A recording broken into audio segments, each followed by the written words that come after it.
Lesley, we're here at the REalliance conference and you've just given a wonderful presentation which has inspired me to read the report that you launched yesterday.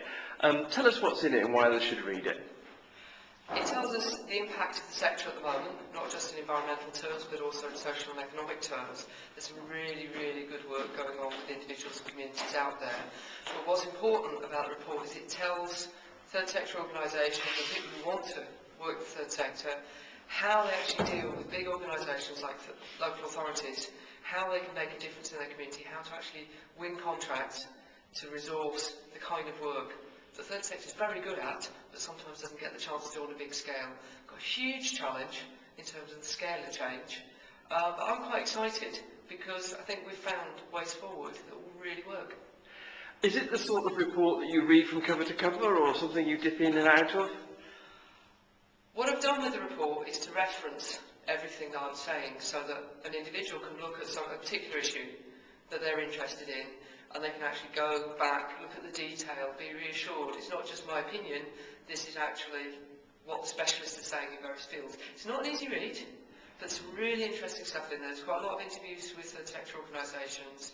There's quite a lot of technical detail, but for most people there'll be specific things they want to look at, and there's some nice maps in the back. One of the things people say is, we hear about that we ought to have contracts, but we don't know where to start, and this takes you through from start to finish what you need to be doing to engage and how it fits with what local authorities are responsible for doing to make your community better.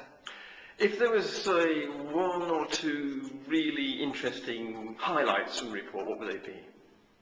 I mean, you mentioned, for example, the SIP, is it the SIPFA stuff? Yeah, basically the Chartered Institute of Public Finance and Accountancy, who are not the people I expected to be the most useful source of radical information on how third sector organisations engage with local government. There's fantastic stuff in there, basically setting out exactly how some of the traps local authorities fall into in awarding small, short-term contracts because they think that's what procurement rules say.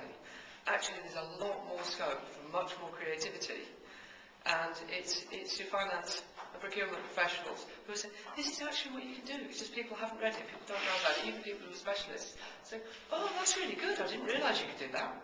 But that's what we need to use. Brilliant. Thanks very much, Lesley.